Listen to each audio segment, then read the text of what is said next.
Bienvenue chers étudiants, dans notre leçon d'aujourd'hui, nous allons voir comment choisir son hébergeur. Comment choisir au mieux cet hébergeur? Pas facile parce qu'il y en a beaucoup, il y en a vraiment de très nombreux, des hébergeurs. Donc je vais vous dire ce qu'il faut vérifier à mon sens. Voilà. Il y a plein de choses qui sont comparables. Il ne faut pas, à mon sens, tout comparer. Il y a vraiment des points très importants sur lesquels il faut faire attention plus que d'autres. Alors quels sont justement ces points importants? Eh ben, c'est de ça dont je vais vous parler dans la vidéo. Alors au niveau des hébergeurs, il y a vraiment le choix, il y en a énormément, que ce soit en France, en Europe, à l'international, voilà. Il y en a énormément, donc là j'ai cité OVH, Gandhi, Amen, O2 Switch, Planet Hoster, Infomaniac, voilà. Donc en plus j'ai cité ceux que je connaissais sans vraiment, il n'y a pas de classement hiérarchique ou par taille de société, etc. Non, là c'est vraiment ceux qui me venaient à l'esprit, de ceux que je connaissais. Bon, je travaille souvent avec OVH. Dans tous les cas, il y a des avantages et des inconvénients pour chaque hébergeur. Voilà, c'est sûr. Il y a toujours des avantages, toujours des inconvénients. Donc il faut simplement en sélectionner un. Et il faut surtout en fait être conscient de ce pourquoi vous payez. Voilà. Il y en a des plus chers que d'autres parce que le support est de meilleure qualité, parce que vous pouvez appeler le dimanche. Voilà. Donc c'est tout ça qu'il faut regarder et il faut que vous choisissiez celui qui vous convient le mieux. Alors, qu'est-ce qu'il faut regarder précisément? Donc, si vous voulez installer WordPress, c'est quand même l'objectif de la formation, il faut que vous ayez les prérequis techniques dont on a parlé. Donc les prérequis techniques, c'est qu'il faut que vous ayez un hébergement qui supporte le langage PHP, et ensuite aller voir dans le détail que ça supporte bien PHP 5.2.4, mais normalement si votre hébergement supporte PHP, il n'y a aucun problème, vu que la version 5.2.4 commence déjà à avoir un peu d'ancienneté. Il faut regarder ça. Le langage, être sûr que l'hébergement supporte bien PHP, être sûr qu'il y a une base de données. Donc des fois c'est pas indiqué clairement base de données, mais c'est indiqué SQL ou MySQL, c'est la même chose. Il faut regarder aussi le trafic ou la bande passante. Donc c'est quoi le trafic ou la bande passante? Là c'est marqué illimité. Quand quelqu'un va télécharger une page sur votre site, va afficher une page disons, et ben ça va consommer un certain nombre de ressources. Ces ressources-là, on les mesure en octets, en kilo-octets. Une page en moyenne, on peut dire, allez, vraiment grossièrement, à la louche, ça peut être 1 mégaoctet. Donc si votre hébergement il est limité en trafic à 1 gigaoctet de bande passante, ça veut dire qu'au bout de 1000 affichages, vous serez bloqué. Vous aurez fait trop de trafic. Donc de plus en plus, vraiment, c'est rare que les hébergeurs limitent le trafic. Si votre trafic il est limité, généralement c'est plusieurs centaines de gigaoctets de bande passante. Donc ça vous laisse vraiment le temps de voir. Il faut vraiment faire des centaines de milliers d'affichages avant que votre site soit bloqué. Voilà. De toute façon, si vous êtes dans la problématique où vous avez trop de trafic, dans ce cas-là, il suffit simplement de dimensionner correctement l'hébergement. Donc d'abord partir sur un hébergement peut-être qui vous autorise que 100 gigaoctets de bande passante, ce qu'on appelle le trafic. Et une fois que vous les avez atteints, vous passez à un hébergement qui vous propose 200 gigaoctets de bande passante, etc. Voilà.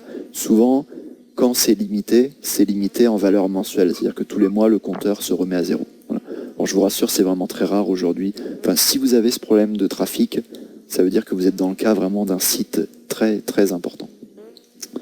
Voilà ce qu'il faut regarder. Et vous pouvez aussi regarder les emails. Parce qu'en fait, les emails, c'est-à-dire que l'hébergeur va vous proposer de créer une adresse email votre nom de domaine.fr, .com, etc. Donc vous pouvez regarder, par exemple, sur cette offre-là, qui est une offre d'OVH, vous pourrez créer 10 boîtes email. Donc par exemple, si le domaine c'est michaeldelaunay.com, vous pourrez créer contact@michaeldelaunay.com, servicepresse@michaeldelaunay.com, etc. dans la limite de 10 adresses email maximum. Voilà. Souvent, avec l'hébergement, vous avez automatiquement un nom de domaine qui est offert. Voilà. C'est pas toujours le cas, mais généralement, de plus en plus d'hébergeurs font ça.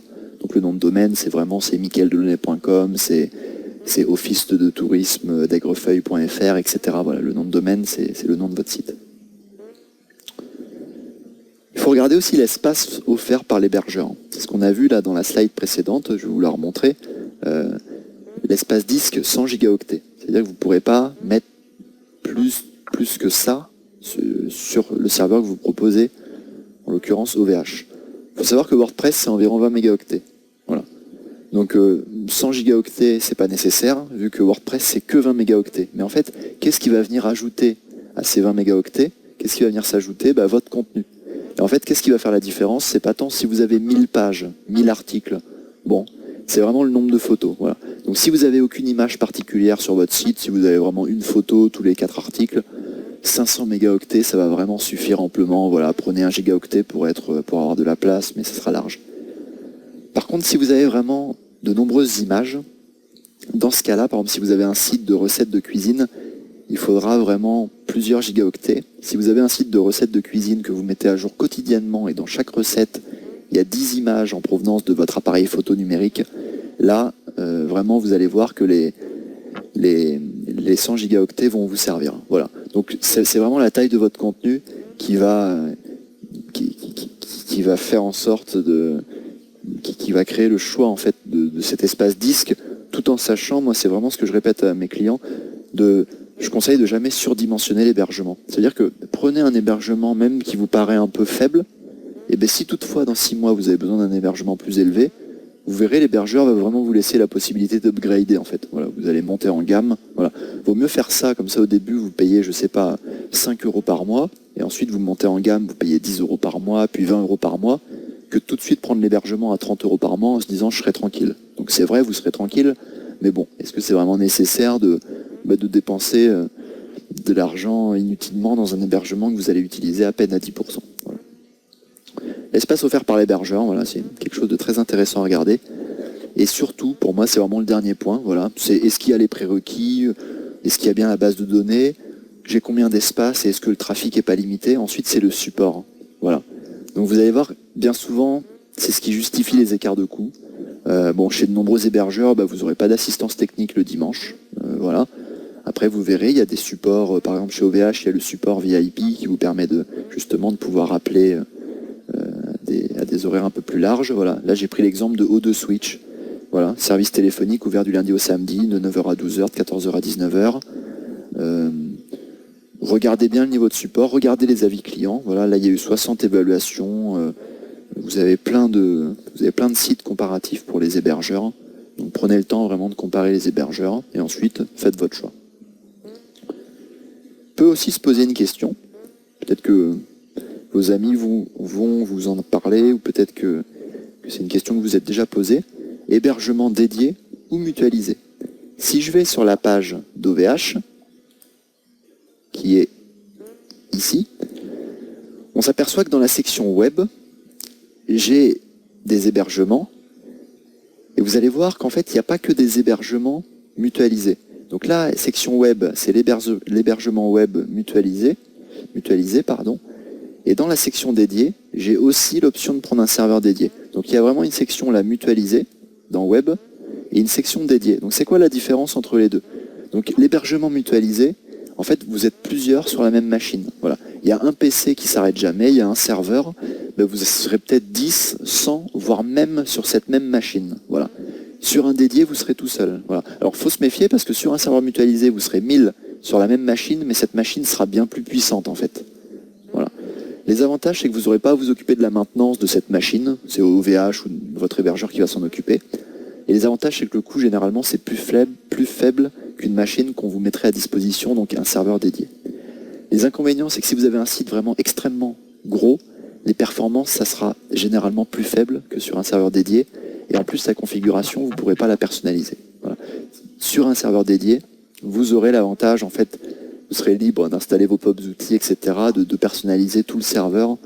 Voilà.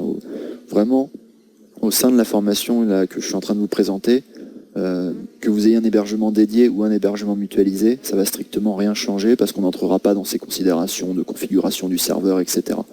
Un hébergement dédié, généralement, c'est plus performant. Les inconvénients, c'est le coût et aussi le fait qu'il faille s'occuper du serveur. Chez OVH, je ne sais pas si vous avez vu, mais les hébergements mutualisés, ça démarre à 1,99 € par mois.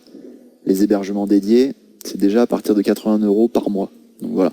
Donc après, il y a des gammes intermédiaires. Ça veut dire chez OVH, le qui me suffit. Et donc le qui me suffit, c'est un serveur dédié. Et là, on voit que le coût est moindre. Voilà, à partir de 5 € par mois. Bon, généralement, vous verrez, les coûts sont quand même plus élevés que de l'hébergement mutualisé. Surtout qu'ensuite, il faut cette machine qui ressemble vraiment à ça. Vous êtes seul à la gérer.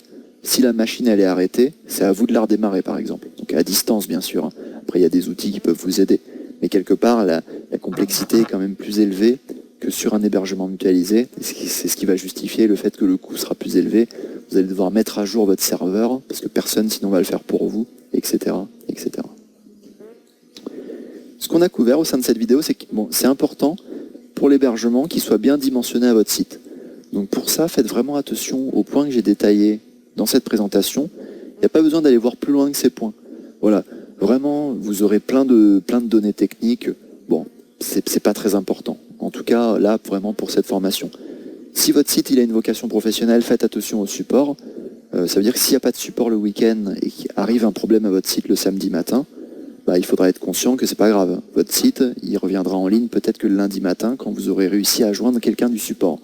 Donc par contre, si votre site c'est une vocation professionnelle et que c'est impossible que votre site soit hors ligne pendant quelques heures, il faut que vous ayez le support nécessaire. Donc dans ce cas-là, il faut que vous contractiez les bons contrats auprès de l'hébergeur ou que vous ayez ce qui s'appelle de l'infogérance en fait. Voilà, quelqu'un qui gère pour vous votre hébergement. Dans la plupart des cas, si votre site c'est par exemple un blog personnel, si c'est plutôt un site amateur, voilà, si c'est le site par exemple d'une petite mairie, est-ce que c'est vraiment grave que le site, si toutefois c'était le cas, soit indisponible un jour ou deux? C'est a priori pas extrêmement dramatique, donc c'est pas la peine d'avoir quelqu'un capable de vous répondre le dimanche à 3h du matin. Voilà, ça semble pas nécessaire, donc il n'y a pas besoin d'un support extravagant non plus. Consultez les retours des avis clients. Pour cette formation, moi je vais utiliser OVH. Honnêtement, j'ai aucun avis particulier sur les hébergeurs. Je vous conseille vraiment d'aller voir les différents retours clients. Voilà, j'ai vraiment aucun avis qui soit positif ou négatif. Tous les hébergeurs ont leurs défauts, vraiment, et tous les hébergeurs ont leurs avantages. Donc c'est vraiment, voilà, à mon sens, il n'y en a pas un qui se démarquerait grandement de la concurrence. Faites en fonction de votre budget. En fonction du support, c'est vraiment la chose sur laquelle j'insiste. Et ensuite, choisissez celui avec lequel vous vous sentirez le mieux. Sachant qu'honnêtement, après l'hébergement, c'est quelque chose, une fois que vous l'avez contracté, une fois que votre site est en ligne, c'est pas quelque chose qui est souvent une source de contrainte. Peut arriver des fois, hop, il y a un problème, on a besoin d'appeler l'hébergeur parce que le site a planté, et on a vraiment l'impression que ça vient de l'hébergeur, et non pas du site lui-même.